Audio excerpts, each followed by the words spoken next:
buenas noches, bienvenidos, bienvenidas a La Letra Chica. Jorge Temponi, ¿cómo andás? Muy bien, Maite Sarasola, ¿y tú? Muy bien, ¿novedades hoy? Novedades, que estamos en YouTube, además de que los programas quedan cargados muy rápidamente después que terminan en el vivo, en el canal de YouTube de TV Ciudad. Bueno, además estamos en vivo por el YouTube de TV Ciudad, más la página de siempre, etcétera, etcétera. Pero junto con otros programas del canal, nos pueden encontrar por allí en nuestras emisiones y en tiempo real, el YouTube de TV Ciudad. Sobre los temas de hoy, en el marco de la rendición de cuentas, nos vamos a acercar a la realidad del Poder Judicial, que desde 2019 a la fecha ha perdido un 12% de presupuesto real. Tema formación docente, estaremos hablando con los profes, con el sindicato del gremio, digo, de profes en esa materia, porque hay tres temas fundamentales que les preocupan. Uno, la certificación terciaria, el tema de los títulos universitarios en formación docente, cómo se ha resuelto y cómo lo ven.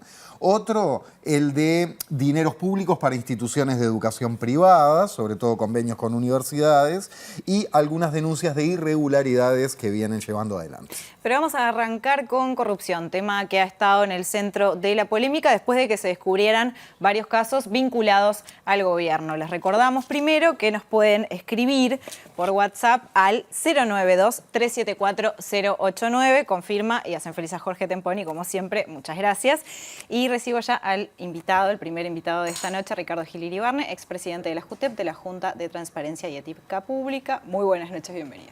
Buenas noches, muchas gracias. Gracias por estar. La semana pasada, el Seminario Búsqueda publicaba un artículo que titulaba «La Junta Anticorrupción lleva más de un año sin intervenir en casos de alto perfil». Nuestro invitado señalaba en esa misma nota que se registra un problema grave de gestión en la JUTEP. Gil, usted renunció a su cargo en marzo de 2020 en la JUTEP. En 30 de abril de 2020. 30 de abril. ¿La carta fue que después tenía un mes más o cómo fue? Claro, yo anticipé a fines de marzo que iba a tomar un mes para que se hiciera la transición, que era lo que correspondía, porque era el único director que quedaba, claro. Y que al mes renunciaba. En realidad no hubo transición, nunca se respondió esa carta y bueno, y al mes renuncié. En ese momento usted señalaba que era un error, ¿no?, que coincidieran los cambios en la Junta con el reparto de cargos en el marco del cambio de gobierno y de la coalición. Señalaba además en su momento que eso afectaría a la independencia del organismo. Hoy, 3 años después, ¿cómo lo ve? Igual o peor, o sea, más preocupado por ese tema. O sea, en realidad son dos cosas que se vinculan. Uno es que el cambio en la JUTEP coincida con el cambio en el gobierno.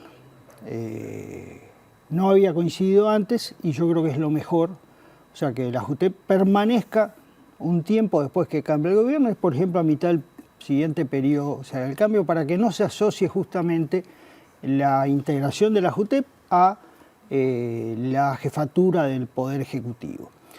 Ese era un punto. El otro punto es, a diferencia de ocasiones anteriores, en esa oportunidad, o sea, en el 2020, se codificó el director de la JUTEP. Fue esto para este partido, este para este partido, este para el otro partido.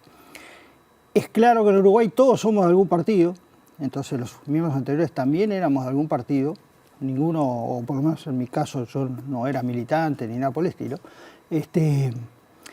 pero no habíamos sido designados por nuestro partido, ni yo nunca tuve ninguna relación al respecto, nos designó el presidente de la República y chau. Creo que eso fue un muy mal mensaje que después, digamos, lamentablemente se confirmó porque en la medida que el partido designa, entiende que pone y saca cuando le parece y yo creo que eso no es lo correcto. Se pierde independencia.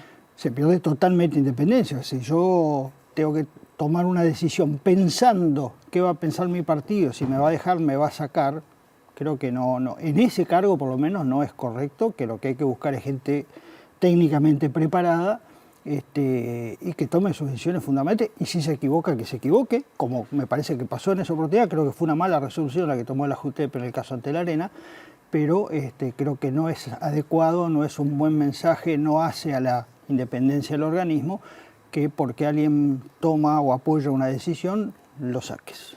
Decíamos que la Junta Anticorrupción lleva más de un año sin intervenir en casos de alto perfil. Recordemos que en el periodo pasado no hubo demoras, como en el caso del ex vicepresidente Raúl Sendic, por ejemplo, o algunos intendentes, Moreira, Caram, Bascú de Soriano.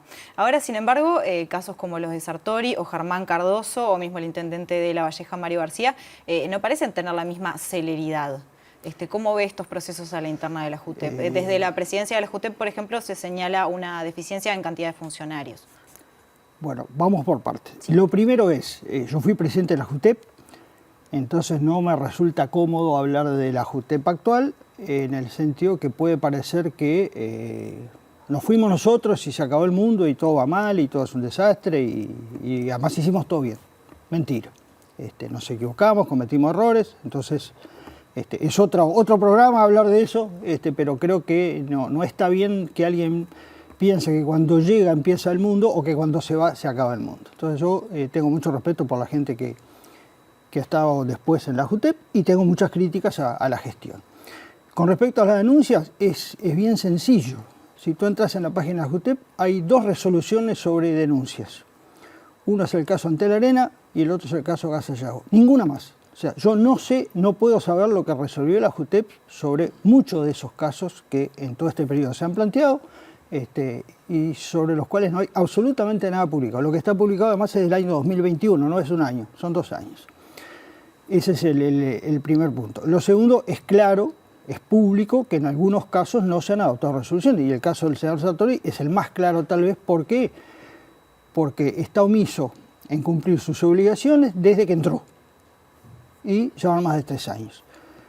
¿En qué me baso? En 2 cosas. Su declaración está publicada. Por un lado, no incluyó nunca, en 3 declaraciones que presentó, no incluyó nunca los bienes de su esposa, es de público conocimiento.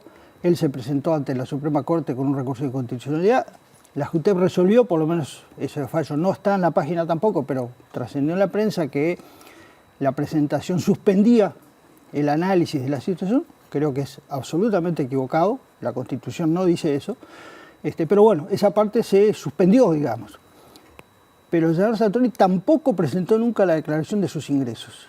O sea, él pone el sueldo de senador y nada más, no gana nada más.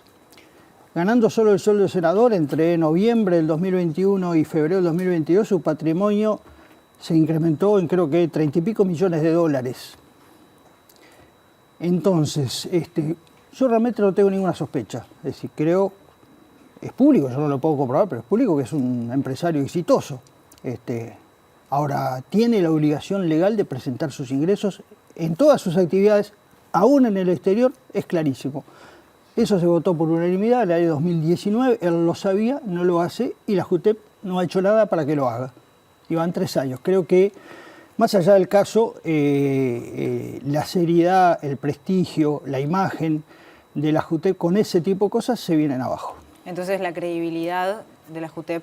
en realidad no lo tengo que decir yo, habría que preguntar al ciudadano común, pero me parece que su presencia en algunos casos que tuvieron impacto público generaron una idea que ese organismo capaz que podía hacer algo, y creo que ahora vuelve a generarse la sensación de que en realidad no se sabe para qué existe. Hubo varios casos que fueron muy sonados en la prensa, por ejemplo el caso de Albizu en Salto Grande, también pasó con Astesiano, también pasó con Gustavo Penades, en los cuales el presidente Luis Lacalle Pou, al ser consultado por la prensa generalmente, brindó algún tipo de respaldo, al menos en un comienzo, a estas personas. ¿Cómo le parece que este tipo de declaraciones afecta a los procesos o no? Recuerdo también, por ejemplo, al ministro del Interior, que también se ha pronunciado. No, formalmente no debería afectarlo. A ver, si uno está en la JUTEP y toma un caso, lo que digan los demás no debería afectarte y tenés que ir a fondo en lo que marcan las normas. Me parece que eso es claro. Creo que afecta en otro sentido. Me parece que implica no reconocer que tenemos un problema con la corrupción. O tenemos 2 problemas con la corrupción. Uno es que la gente común no está contenta, no está conforme, no confía en muchos de los actores políticos o muchos de los actores funcionarios jerárquicos del aparato de Estado. Entonces, si yo, frente a un caso, frente a lo que sale en la prensa, soy un jerarca como el presidente de la República, y lo primero que hago es respaldar, en realidad estoy quitándole peso a los organismos que están para eso, y además generando esa sensación de que estos se apoyan unos a otros, se tapan unos a otros, esto es un desastre. Ese es un primer tema. El segundo tema es, ¿Uruguay tiene problemas con la corrupción o no? Entonces yo digo, sí tiene problemas con la corrupción. Creo que sí tiene problemas con la corrupción y que este tipo de actitudes y este tipo de funcionamiento de los organismos que están para eso no nos ayudan a defendernos, a prevenirnos, a cuidarnos. Se ha dicho que, bueno, no, la corrupción en Uruguay no es importante, Transparencia Internacional dice que somos los mejores de América en cuanto a percepción de la corrupción, y es cierto, pero me parece que ignora ese tipo de razonamiento de que nosotros, tranquilos que no pasa nada, ignora, por un lado, lo que está pasando en el mundo, lo que está pasando en la religión, lo que dicen los organismos que estudian eso. Entonces, yo, antes de corrupción, trabajé el tema del lavado de activos. En el tema del combate al lavado de activos, el organismo regional es el Gafilat, que cada 2 años hace un informe de cuáles son los riesgos en América Latina. Bueno, el último informe dice que la corrupción es la principal amenaza en América Latina. Entonces, yo vivo en América Latina. Hay tiroteos por corrupción, hay fuegos prendidos por corrupción en toda la región. Hay 31 presidentes en los últimos 5 años que salieron de su cargo por condenas por corrupción. Que uno puede decir las condenas son justas o no, pero son 31 en 100 y algo. Entonces, y eran presidentes de la República. Hay países como Perú que tienen todos los expresidentes vivos están presos. Y acá tenemos sangre charrúa, somos bárbaros, estamos vacunados y no nos pasa nada. No, creo que nos pasan cosas. Nos van a pasar si no hacemos nada. Entonces no hay que desconfiar de todo el mundo, no hay que decir, estamos ya invadidos. Pero hay que decir, si no hacemos las cosas básicas que la realidad nos muestra, nos va a pasar. Todos sabemos la situación que vive Ecuador, donde se ha asesinado a un candidato, donde hay violencia. Hace de 8 años, 10 años Ecuador estaba igual que nosotros. No había problema, todo tranquilo, todo bien. Hace poco hablaba con una ex compañera de trabajo ecuatoriana y me decía, no sé qué nos pasó. Hoy estamos así, no sé qué nos pasó. Entonces, no digamos nosotros dentro de 5 años, no sabemos qué nos pasó. Y la corrupción es la otra cara imprescindible de lo que se llama el crimen organizado, que las organizaciones delictivas que operan en toda la región y que también están acá. Entonces, pensar que esa gente que maneja millones de dólares no va a tantear a ver si alguien hace un favor por 500.000, por 1 millón o por 5 millones, y no va a tantear a 1, a 2, a 3 o 4 hasta que encuentre algo, es muy ingenuo, es muy naif.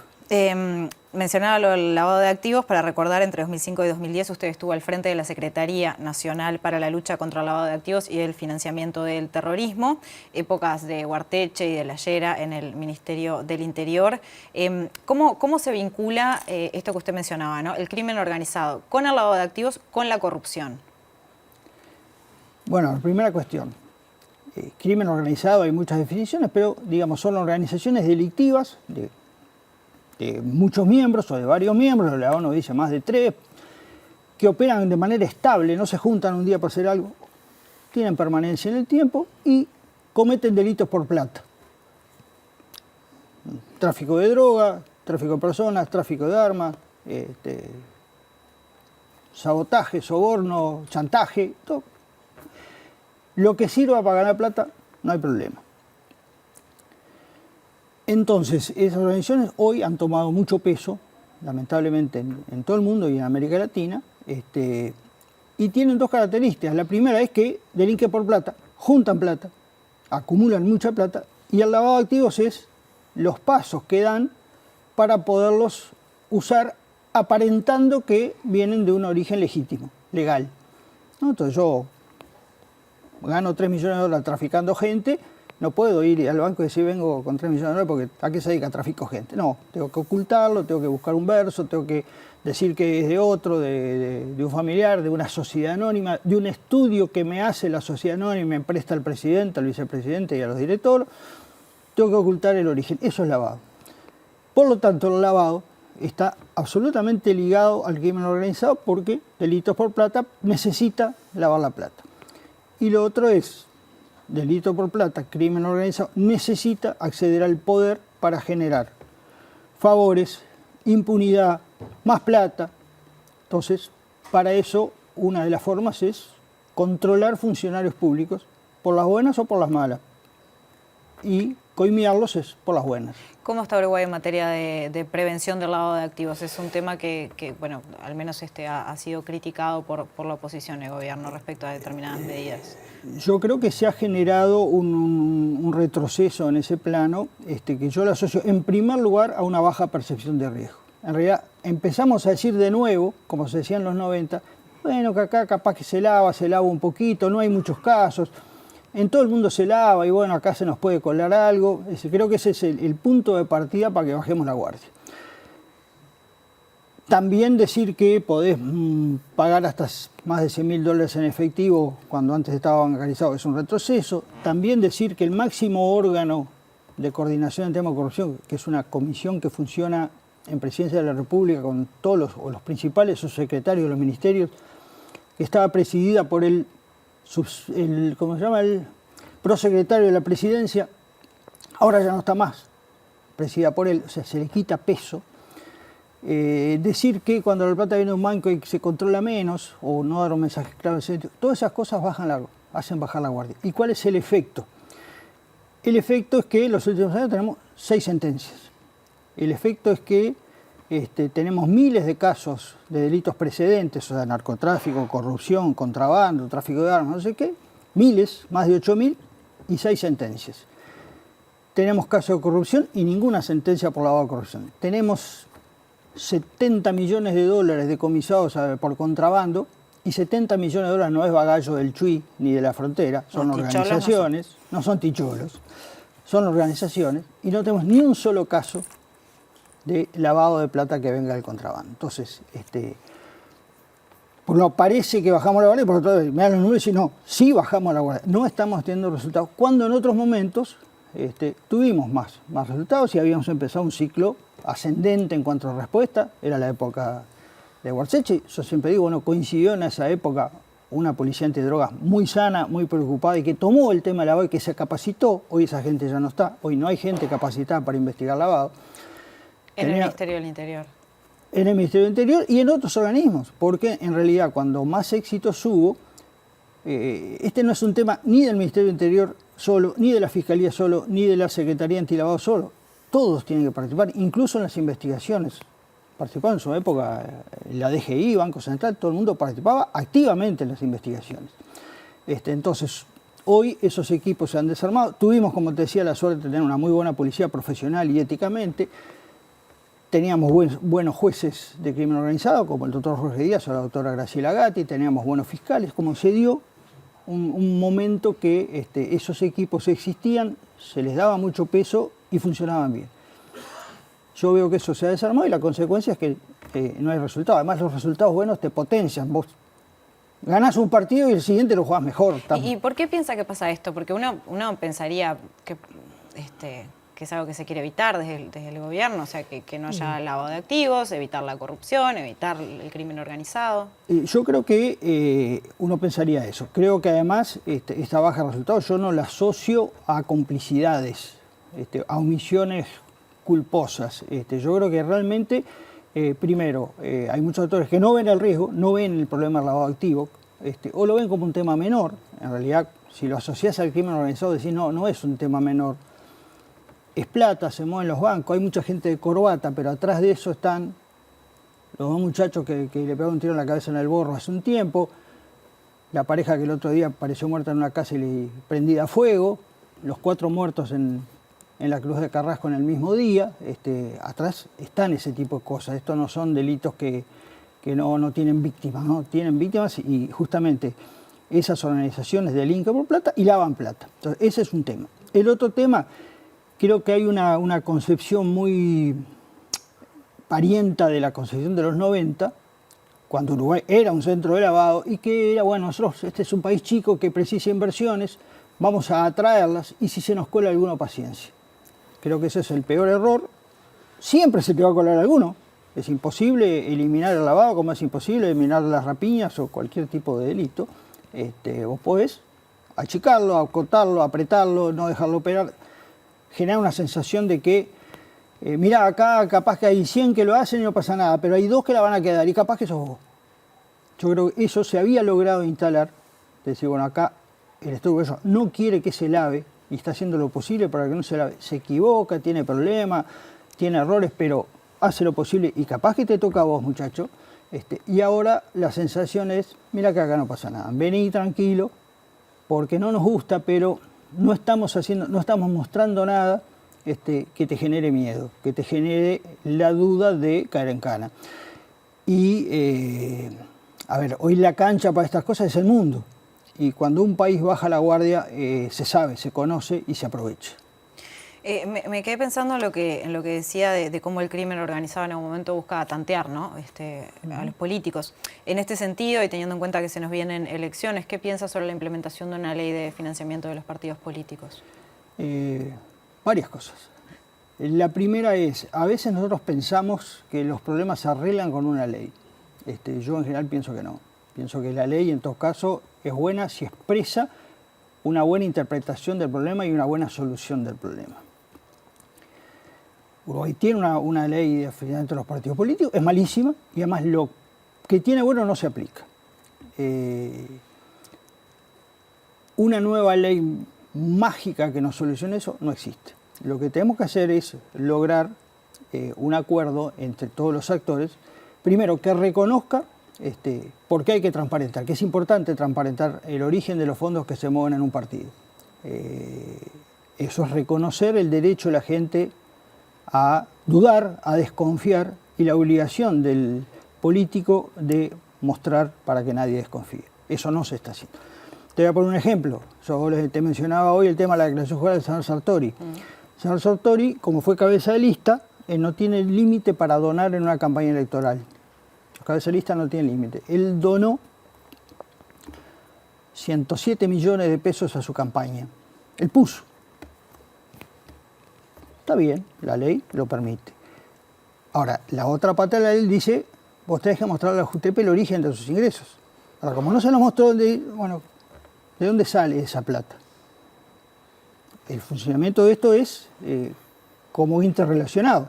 La Corte Electoral controla una cosa, la JUTEP controla otro, la Secretaría Antilavado controla el origen de los fondos, a ver de dónde salieron y que no vengan del crimen organizado. Bueno, eso no está funcionando con una ley que tenemos. Los partidos no se han puesto de acuerdo, no se van a poner, todo indica que acá las elecciones vamos a ir igual, entonces todo indica que el sistema político uruguayo va a seguir siendo permeable a formas de ingreso de dinero que no están siendo bien controladas y no están siendo ni siquiera controladas, porque en el caso actual hay controles que se le asignan a la Corte Electoral que no tiene la más mínima capacidad para controlar nada. Entonces yo, como soy contador, te digo, mirá, si a mí me hace que controle los ingresos de un partido y no veo los comprobantes, no sé quiénes fueron los donantes porque se ponen los nombres de las empresas, pero no quién está atrás, o el RUC o lo que sea. Se pone el nombre de los donantes, pero no la cédula de la entidad. Donan empresas que no sé por qué donan, porque hay supermercados, cadenas que le donan a todos los partidos. Entonces, bueno, no es por afiliación, es por identidad política. Es porque quieren estar bien con el gobierno que venga. Eso no es bueno, eso hay que evitarlo. Hay empresas que tienen concesiones que donan su presidente, su notorio dueño, dona, pero como no es la empresa, no hacemos nada. Entonces, la impresión es que no hay ningún partido tiene motivos para cambiar eso. Entonces, se sigue igual. Y cuando se discute, se quiere hacer una ley ómnibus donde esté todo, y por lo tanto hay 18.000 puntos que no son de acuerdo. Entonces yo digo, bueno, pónganse de acuerdo en 4 cosas, en 5 cosas, y cúmplanlas, háganlas en serio. Dejen para después 20, pero 5, 6, 7, lo razonable, lo posible, háganlo bien. ¿Para qué? Para que todos sepamos un poco lo que está pasando. Y también, mirá, hay otra pata que nunca la hablamos, que es la igualdad de posibilidades. O sea, si un político para ser senador dona 100 millones de pesos, yo sé que nunca voy a ser senador, no quiero tampoco, pero nunca voy a tener 100 millones de pesos para invertir en mi campaña. Entonces, ¿está bien eso? ¿Está bien que solo lleguen? Que se compre una banca, de alguna manera. No es comprar la banca, pero es muy parecido. En realidad lo logré porque tuve ese dinero a disposición, cosa que no tiene el resto. Y bueno, hay temas que capaz que en esta dinámica son menos importantes. Yo tengo una hija vegana y le he dicho, mirá, vos tenés derecho a saber si el que donó a mi campaña fue un frigorífico. Tenés derecho a saberlo. Se llama Maite como vos. Y soy vegana también. Mirá, así que tenemos varias cosas en común con entonces, ese tipo de cosas, claro, lo otro es más importante y no lo vemos, pero como que es ver estas cosas desde el punto de vista del derecho del ciudadano. Y lo vemos desde el punto de vista de las veleidades de los políticos. Para ir cerrando y tomando lo que comentó Ecuador y lo rápido que se desarmó todo en ese país, ¿tendríamos que estar preocupados en Uruguay? Sí, yo creo que sí. Lo que pasa es que si reconociéramos el problema, yo estaría razonablemente preocupado. Cuando veo que el problema no se reconoce, estoy muchísimo más preocupado. Uno no soluciona un problema que no ve o que no lo quiere ver. Entonces, lo que está pasando es que no lo queremos ver, no lo quiere ver el sistema y el sistema político en su conjunto, en algunos temas como el tema de la corrupción. Entonces, es la mejor manera para que todo siga igual y para que lo que no queremos que pase, termine pasando. Ojalá no esté pasando hoy, pero si no tomamos las medidas razonables, un día podemos descubrir, como los ecuatorianos, nos pasó, pero no sabemos cuándo y por qué. Simplemente un día descubrimos que nuestro mundo, nuestro país, había cambiado. Y a veces en estos temas, tanto en la JUTEP como en el tema lavado, que discutís leyes y organismos y este cargo, sí, me parece que lo otro es que siempre atrás de eso está qué país queremos tener, en qué mundo queremos vivir, en cómo queremos que sean nuestros días, cómo queremos disfrutar la vida. Entonces, si en esta forma de barrer los problemas bajo de la alfombra o de tapar el sol, simplemente duramos de una manera que no le permite a mucha gente, y no pensemos en nosotros, pensemos en la gente que vive en los barrios marginales, que no tiene acceso a casi nada, que a esta hora no sale porque hay tiros, pensemos en eso, y creo que no podemos ser tan inconscientes y tan egoístas de no querer cambiarlo. Ricardo Gil Iribarne, muchísimas gracias por acompañarnos esta noche en La Letra Chica. Bien, llegamos al final del primer bloque. Quédense con nosotros que ya seguimos.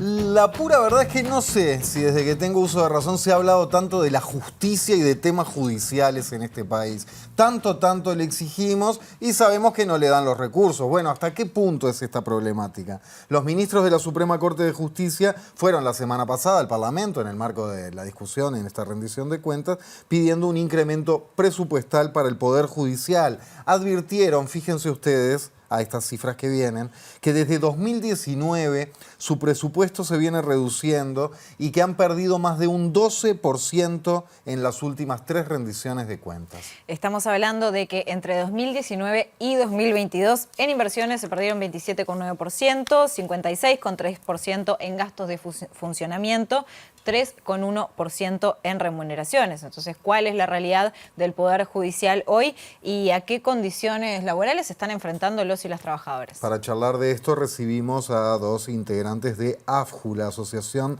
de Funcionarios Judiciales del Uruguay, que son Pilar Igoa y Pablo Elizalde. Gracias a ambos por estar con nosotros. Buenas noches. Buenas noches, gracias a ustedes. En el primer bloque, Maite charlaba a propósito de la JUTEP, de JUTEP actual, JUTEP pasadas, de corrupción, de narcotráfico, de lavado de activos y cómo puede llegar a la política y salpicar a la política.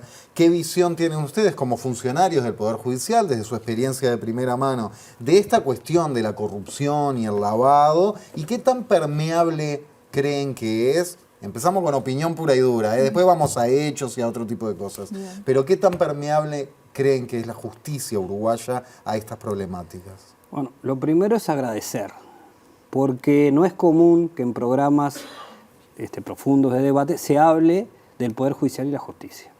De hecho, creo que hace muchos años que no se veía. Las antiguas participaciones era por un conflicto puntual. De hecho, es lo que pasa, ¿no? Cada vez que hay una problemática puntual, aparece el Poder Judicial y después desaparece. Entonces, es importante poner arriba de la mesa toda esta problemática. Nosotros estamos muy preocupados desde la Asociación de Funcionarios Judiciales por lo que estaban planteando ustedes, ¿no? El Poder Judicial en este momento no tiene las herramientas como para determinar cuán permeable es a el crimen organizado, a la corrupción. No lo tiene.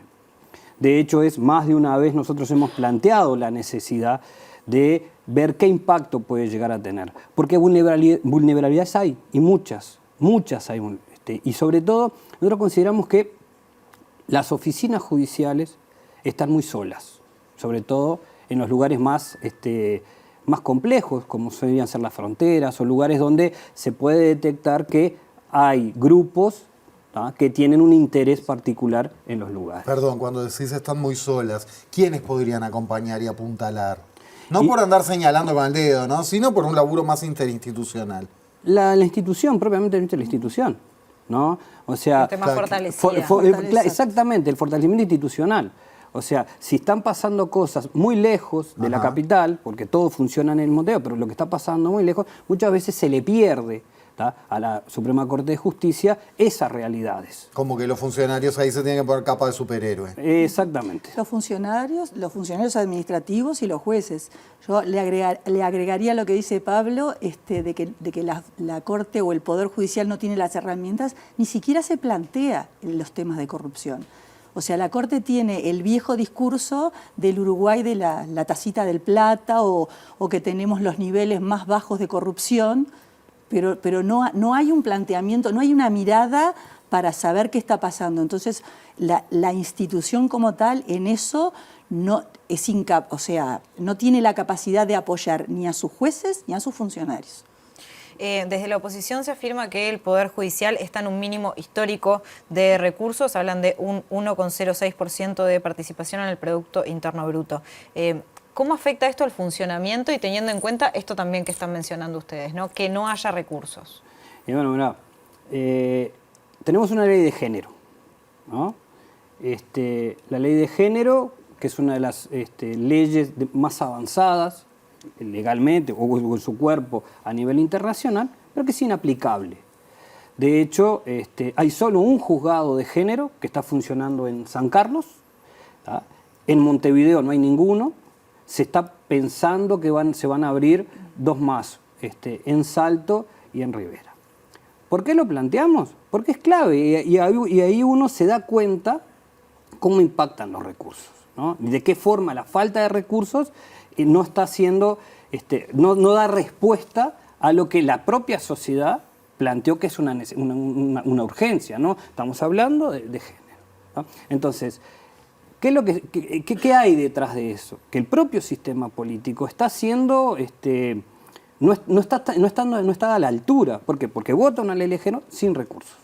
Estoy hablando en género, pero eso, ¿por qué? ¿Cómo impacta? Por ejemplo, hay determinadas requerimientos que la ley de género plantea para poder decidir, en Montevideo se complejizan y en el interior son imposibles. Por ejemplo, si vos tenés un juzgado, ¿va? Y la acción pasó a 70 kilómetros, que puede pasar, cuando tengan que los equipos multidisciplinarios tener, por ejemplo, psicólogos, psiquiatras o asistentes sociales intervenir, no van a los lugares por una falta de recursos. Pero a su vez, si la persona se tiene que trasladar, es complejo para eso. Bueno, todo eso...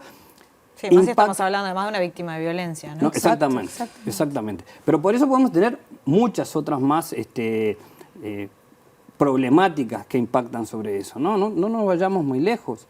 Hay materias sensibles o lugares sensibles, como pueden ser los juzgados de violencia doméstica, el penal o la propia morgue, donde cuando tienen que intervenir sobre situaciones complejas, no hay una contención. De hecho, una de las cosas que nosotros planteamos en la rendición de cuentas es la necesidad de una oficina de salud laboral. ¿Por qué? Porque hemos visto que nuestra forma, nuestro material de trabajo es el conflicto. El Poder Judicial lo único que hace es dirimir conflictos de mayor o menor entidad. Entonces, eso se impacta también en la salud de los compañeros y de los funcionarios. Pero ¿cuál es la particularidad? Que hay funcionarios que toman decisiones sobre nosotros, ¿no? Un juez, cuando le viene con el expediente, toma resoluciones. Y si no están en las mejores condiciones, y eso nosotros no lo sabemos. Y el organismo tampoco lo sabe.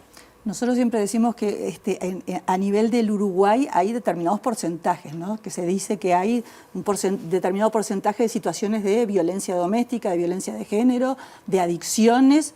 Digo, nosotros como trabajadores en una institución no somos ajenos a esos porcentajes. O sea, obviamente debe haber situaciones de compañeras que sufren situaciones de violencia doméstica en sus casas, situaciones de violencia en sus lugares de trabajo y compañeros y compañeras que deben estar pasando situaciones de adicción. Bueno, todo eso el organismo no lo conoce, directamente no lo conoce y no lo analiza tampoco. En una mirada, esto que están planteando y a la falta de recursos, en una mirada un poco extrema y coloquial.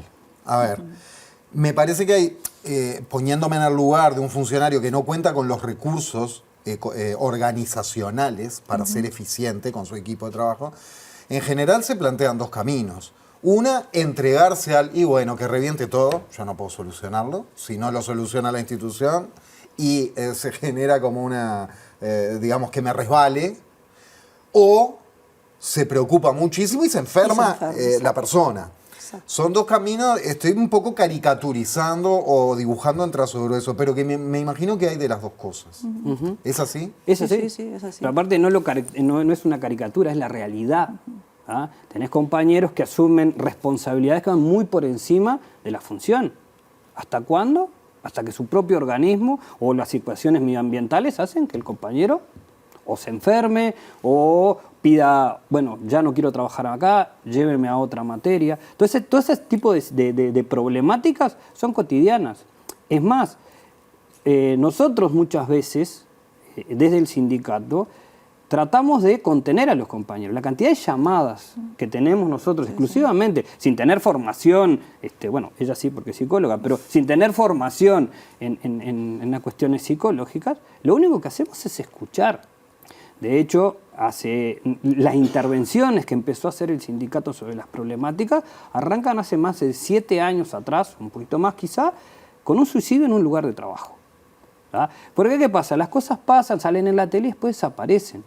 Pero quedó gente que si no hubiera habido la intervención del sindicato en ese momento, no podía seguir trabajando, no podía entrar a trabajar al lugar donde la compañera había cometido suicidio. Todas esas problemáticas son las que tampoco el organismo tiene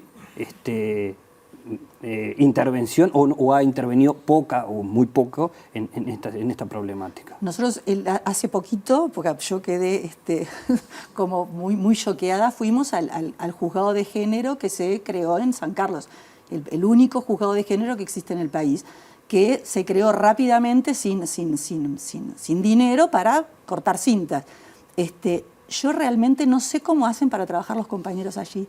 Es tal, por ejemplo, digo, además de la temática, ¿no? Bueno, todo lo que pasó en Maldonado, bueno, que todos lo conocemos, ellos trabajan todas esas situaciones, o sea, están con eso, y las condiciones físicas de trabajo hacen que, por ejemplo, trabajen todos juntos y no puedan hablar, o sea, pero no puedan hablar no porque se los prohíben, porque es tal el ruido que hay en el juzgado que no pueden, yo digo, podría soportar, creo que acá, no sé, 20 minutos trabajando, después de eso me voy al baño, me voy a la cocina o hago... ruido de multitud de conversaciones, porque no hay separación. Exactamente. No hay separación, no hay sonorización, no hay nada, o sea, porque todo se hace... ¿Viste? Dale que sale. Dale, exacto, y dale que sale. Y así, como dice Pablo, los compañeros tratan de, digo, porque el trabajo hay que hacerlo, nosotros somos servidores públicos, digo, trabajamos con materias muy sensibles en todos los juzgados, porque hasta en un juzgado de Pasto estás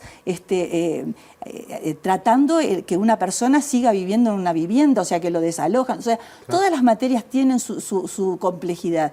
Entonces, digo, tendrías que trabajar en las mejores condiciones y tratás de hacer lo mejor posible. O sea, la mayoría de los funcionarios judiciales hacen el trabajo de 2 o 3, porque además los compañeros se jubilan y no se renuevan, las vacantes no se renuevan, entonces es bien complicado. Y hay otra cosita que es interesante, que es cada vez que uno va a reclamar más fondos al Poder Judicial, todo el mundo te dice, te entiendo, ¿tá? Pero no se dan. El año pasado, porque aparte los juzgados, que uno los ve como una entelequia lejos en edificios, eso pasa en las ciudades y en Montevideo. Pero nosotros, la penetración territorial que tiene el Poder Judicial, no la tiene ni la policía, nada más puede llegar a tenerla. El año pasado se planteó el cierre de 21 juzgados de paz seccionales, que son los que están en las localidades más chicas. Nosotros hicimos una campaña y eso se logró detener. De hecho, los fondos para que esos juzgados no se cierren están en esta rendición de cuentas. Pero conversando con el compañero, porque el sindicato lo que hizo fue recorrer todos para que no se cerraran, y de hecho fuimos los primeros que denunciamos, el Parlamento lo toma y no lo cierran, son centros sociales. ¿Ah? Son centros sociales. Incluso en pandemia, muchos de ellos fueron fundamentales a la hora del contacto con otros organismos públicos. Porque un celular o el manejo de un celular o de un teléfono, quizá acá en Montevideo, Canelones y en la zona más cercana, bueno, prácticamente no es un problema. Pero en Masoller, por ejemplo, donde tenés toda la problemática de la frontera, ¿no? El gobierno fue a Masoller a celebrar el fallecimiento de Patricio Saravia. Sin embargo, ahí, las situaciones, la compañera que trabaja ahí, daba horas para salud pública, para el BPS, ayudaba llamando por teléfono, porque no había nada. No había nada. Entonces, ¿qué es lo que nosotros estamos planteando? Que a su vez el juzgado es la autoridad civil en el territorio. Si vos cerrás un juzgado en esa zona, ¿qué queda? ¿La policía o el ejército? Y entonces, si uno quiere ampliar la democracia, si quiere tener una democracia más sólida, más autoridad civil en el territorio. Si no, quedan los aparatos que pueden. Yo no estoy cuestionando el accionar de la policía. Lo que sí digo es que son los únicos que de alguna forma es el Estado que está en el territorio y no está la autoridad civil. ¿Tienen alguna idea de cuántos funcionarios y funcionarias más se necesitaría como para poder cubrir la emergencia? Mira, nosotros actualmente el Poder Judicial, con lo que te estamos planteando a nivel territorial, somos 4.700 funcionarios, desde jueces a auxiliares. Plantearse la necesidad, yo creo que hay que tener un estudio realmente serio de cuáles son las necesidades del Poder Judicial, porque el Poder Judicial no lo tiene, no lo tiene. O sea, más de una vez hemos planteado el sindicato la necesidad de nuevamente ver cuál es las necesidades del país en una coyuntura y qué Poder Judicial tiene que tener en base a esta coyuntura. Hay un ejercicio bien interesante. Dice, si uno ve dónde está la mayoría de los juzgados, está en el litoral, o sea, en las puntas, ¿no? En el litoral, costa oceánica y algunas sobre la frontera seca con Brasil. Esa es la realidad actual del país. O sea, juzgados están bien ubicados, hay que rever la ubicación. Bueno, los juzgados tienen un correlato en otra época. Actualmente, ¿es la que se necesita? Si es la que necesita el país. Esas preguntas es la que nosotros permanentemente le hacemos al organismo, al sistema político, y la respuesta es no discuto. Yo tenía preparado preguntarles mientras hablaban, se me ocurría preguntarles si tenían calculado en plata o en porcentaje del presupuesto cuánto falta. Viene siendo lo mismo. Calculo que entonces hay que hacer primero un estudio serio para tener una respuesta seria. Exactamente. A ver, no puede ser que que seamos el 1,01 o 2% del presupuesto. Tuvieron un encuentro con la coordinadora de judiciales del Cono Sur. Exacto. ¿Cómo estamos con respecto a la región? Ya sé que no es una verdad absoluta compararse con los de alrededor, pero bueno, da una referencia. Nosotros lo que vimos con los compañeros es las necesidades son similares en todos lados, las problemáticas. ¿Tá? Lo que nosotros vemos y en la reunión que este fin de semana tuvimos, que fue un encuentro de estos compañeros de Brasil y de Argentina, es la necesidad de plantearnos poder trabajar en conjunto con estas problemáticas. Sabemos que las problemáticas de Brasil y Argentina son enormes, ¿no? Porque ellos, a su vez, con quien nosotros tenemos vínculos, son federaciones, que a su vez funcionan como son estados federales, sí. Cada estado o cada provincia tiene su poder judicial. Pero la realidad es similar. La realidad de los trabajadores, de los problemas de funcionarios, los problemas de salud laboral, de cómo es que los propios visiones, ¿tá? de dónde se pone la justicia, de qué lado está la justicia, es la misma. Entonces la necesidad de poder tener una plataforma común es, surgió en el encuentro la necesidad de ampliarla. Es más, planteamos de que este sea un puntapié, ¿tá? Para nuevas integraciones de otros países a esta coordinadora. Nosotros veíamos que, o sea, como hubo políticas en otros momentos hacia América Latina, desde el norte, ¿tá? También hay políticas hacia los poderes judiciales. O sea, ¿qué tipo de poderes judiciales hay? Nosotros vemos que en todos estos países ha habido la misma política del expediente electrónico. O sea, viene toda la misma receta con diferentes nombres, o también con diferentes capacidades monetarias, porque obviamente estos países son más ricos, pero tienen como un objetivo común. Entonces, Pero perdóname. ¿Objetivo común cuál sería? ¿No la eficiencia? ¿Con qué están especulando? El tema es la eficiencia para quién. ¿Para quién es la eficiencia? Claro. Digo, ¿el Poder Judicial a quién está dirigido? ¿El Poder Judicial está dirigido como un servicio para los pueblos, para la gente, o para determinadas corporaciones, para hacerles la vida más fácil a determinados grupos de poder? Ese es el tema. No, más que la eficiencia. Te noto retórica ahí, ¿no? Como que las recetas son para el segundo. Exactamente. Exactamente. Off the play, sí. Exactamente. Bien. Pilar Ioa, Pablo Elizalde, queda el tema ese planteado, pero daría para hablar bastante rato. Si empezamos a tirar de la punta de esa madeja, tenemos un programa entero. Bueno, charlaremos de vuelta en breve. Claro entonces. que sí. Muchísimas gracias. Muchísimas gracias a ustedes. Bien, en el próximo bloque de La Letra Chica nos metemos con el tema de educación. Quédense que ya venimos.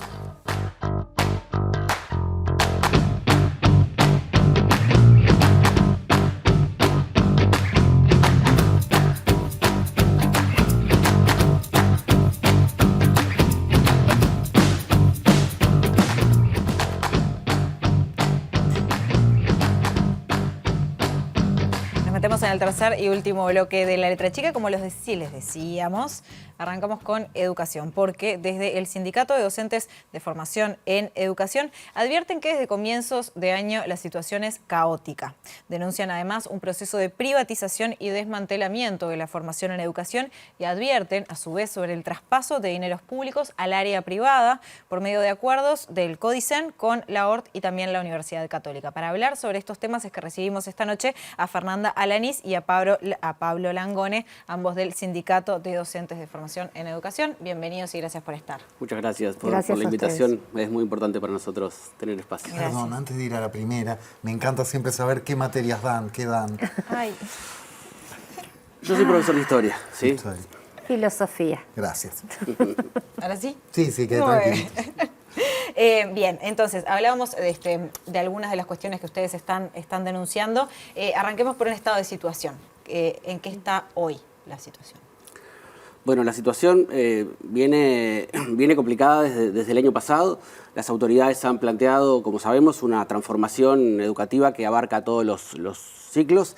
Nosotros particularmente somos docentes de formación en educación. Eso quiere decir que nuestros compañeros trabajan y tenemos a nuestros estudiantes, son maestros, futuros maestros, profesores, educadores sociales, ¿sí? Ese es la gente con la que trabajamos, ¿sí? Y ahí específicamente hay también una transformación. Este año se ha aplicado un plan 2023 que, como decíamos desde el año pasado, iba a traer muchos problemas de implementación y a la realidad ahora, ¿sí? Aquello era un supuesto, ahora la realidad es que estamos evidenciando unas dificultades enormes de desarrollo, ¿sí? de ese plan 2023. ¿Por qué? Nosotros desde el año pasado, como decía Pablo, hemos estado anunciando cuestiones que iban a suceder. Por ejemplo, el exceso de horario para el estudiantado, que además es un estudiantado, entonces, que es... eso ocasionó, entre otras cosas, la disminución de la matrícula del estudiantado, ¿sí?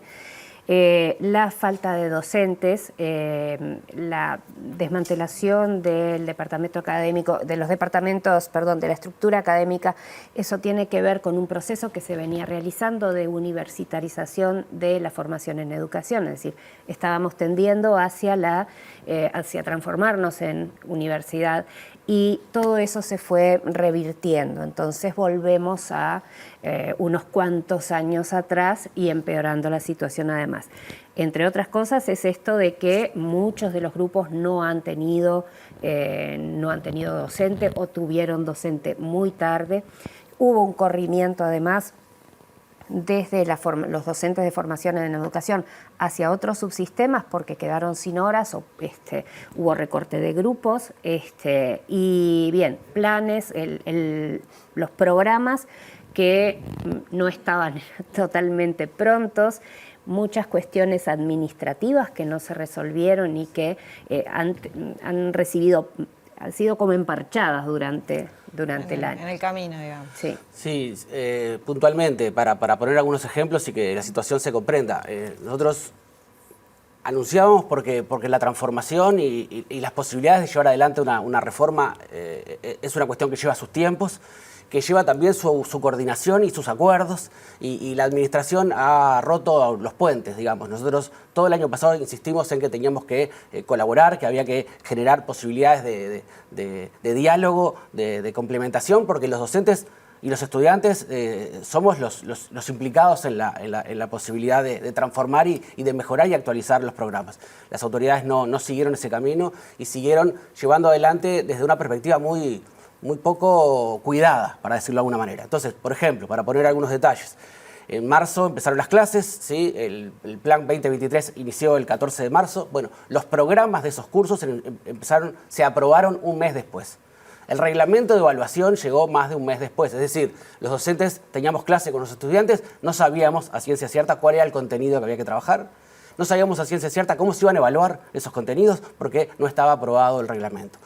Esas cuestiones, ¿sí? Tienen que ver, como decía Fernanda, con cuestiones de implementación, con la toma de horas. Cuando se armaron las mallas curriculares, esto es un poco técnico a veces y es un poco complejo, pero básicamente la estructura de una formación. Por ejemplo, yo soy profesor de historia. Para ser profesor de historia uno tiene que transcurrir 4 años cursando distintas materias. Eso se llama malla curricular. La malla curricular se propuso y se hizo a partir de 2 o 3 docentes que colaboraron. En algunos casos no sabemos ni siquiera quiénes fueron.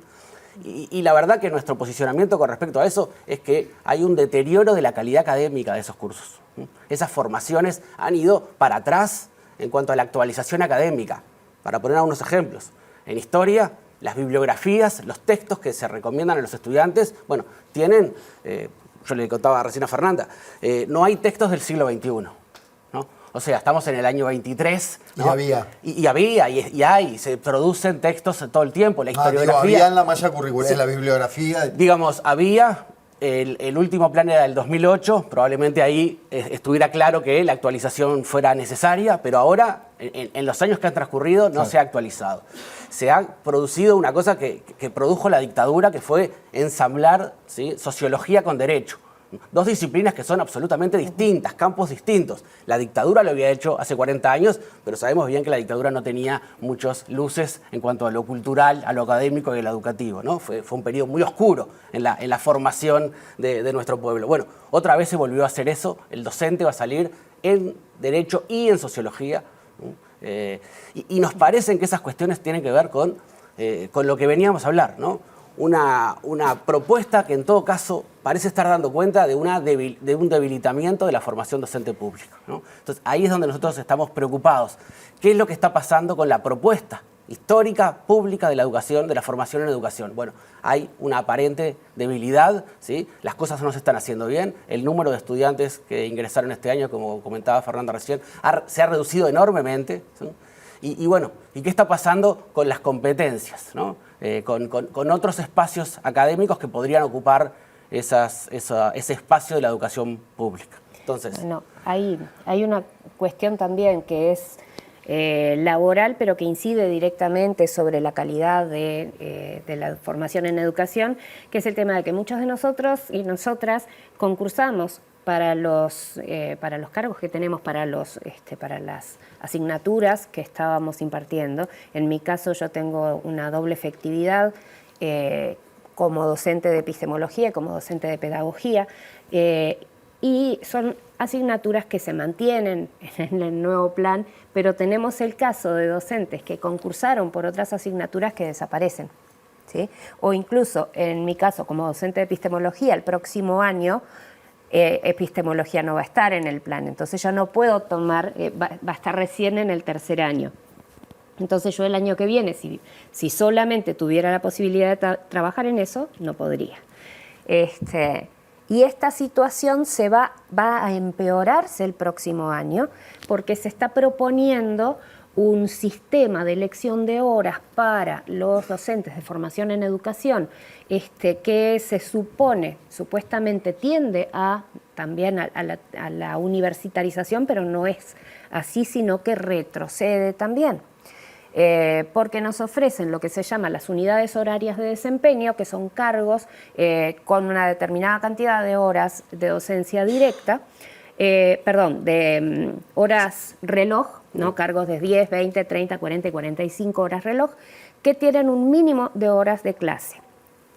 Cualquiera, lo que es la universidad, la formación universitaria, requiere no solamente de la enseñanza, sino que requiere investigación y extensión, es decir, trabajo con la comunidad.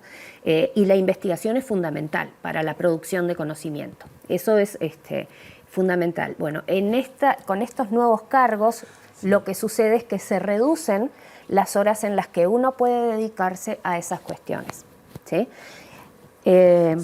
Todo el plan es una propuesta compleja, la dinámica y la implementación de la propuesta de elección de horas es compleja y para términos televisivos no sería adecuado, pero básicamente el impacto principal tiene que ver con esto, con la calidad de los docentes que van a poder dictar los cursos, porque se tendería a tomar horas más allá de la especificidad, es decir, uno es profesor de historia, pero en mi caso yo doy cursos de historiografía. Es exclusivamente lo que yo he preparado y para lo que yo puedo dar clase. Bueno, el sistema me habilitaría a mí a tomar otros espacios, ¿sí? Dentro de historia, pero que no son lo específico a lo que yo he dedicado buena parte. La diferencia entre los alumnos y vos sería el libro que leas en ese tiempo. Exacto. Tenemos muy poco tiempo para dos temas que queremos, aunque sea entender las bases. Sí. Pero les diría casi que 1 minuto por tema, tenemos 2 minutos. Dale. Uno es el de los convenios con la Católica y la ORT y otro es el de la titulación, la validación de títulos universitarios. Bien. Una de las cuestiones que nosotros hemos reivindicado es que nosotros queremos una universidad de la educación pública, autónoma y cogobernada. ¿Cuál es la diferencia con esto de la titulación? Es que no hay formación universitaria, ¿sí? Entonces, yo como profesora egresada, yo hice una maestría, no tuve ningún problema en hacer una maestría y estoy por empezar un doctorado y tampoco tuve ningún problema. O sea que no es verdad que no se pueda acceder a posgrados. Lo que no se puede en este momento, y no se va a seguir pudiendo, es generar posgrados dentro de formación en educación. Y ahí es donde aparece esta cuestión, que tenemos el convenio con la Universidad ORT y con la Universidad Católica del Uruguay para a las que se van a becar docentes de formación en educación para hacer esos posgrados. En forma O sea, también, para seguir estudiando se tiene que seguir estudiando, en este caso en la ORT o en la Católica. sí, para becados, ¿no? Para Tú becados, podés pagar también, que son muy caros en general. Sí, nosotros, digamos, nuestra preocupación tiene Becados, que ver... pero eso lo paga el Estado. El Ministerio de Educación y Cultura a través de endeudamiento público. ¿Existen en la UDELAR ese tipo de posgrados? Bueno, nuestra preocupación tiene que ver con que, en concreto, las universidades privadas de este país no tienen unos potentes programas de posgrados. No lo tienen porque son iniciales, porque están... y de hecho, en todo caso, la UDELAR podría ser una experiencia mucho más convincente porque tiene un desarrollo sobre esos posgrados mucho mayor.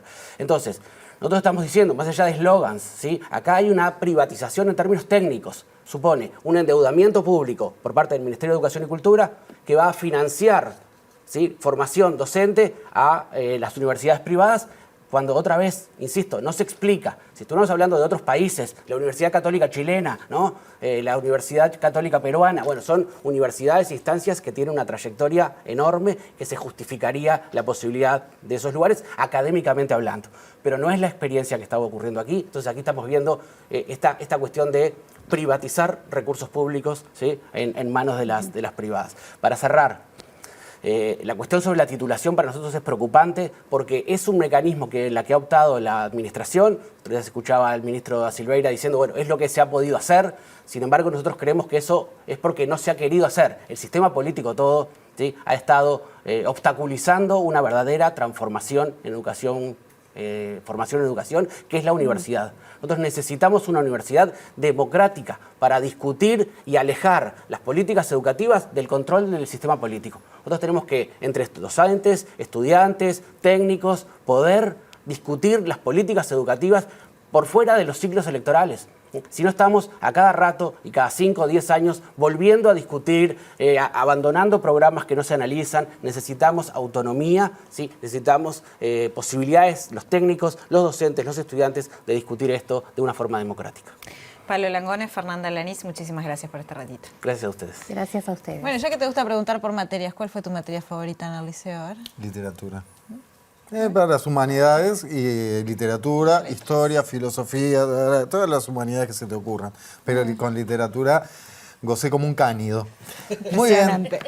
Gocen ustedes como cánidos, si así lo disponen, porque la noche en TV Ciudad recién empezó. Ya se viene Línea de 3 a las 11. Te cuento, el cuentito con Yamandú, y 11:10 más o menos empieza el documental sobre Chile, Miguel Litín clandestino en Chile. Por supuesto, en recuerdo, en conmemoración, en esta fecha tan particular, dicho sea de paso, un abrazo al pueblo chileno.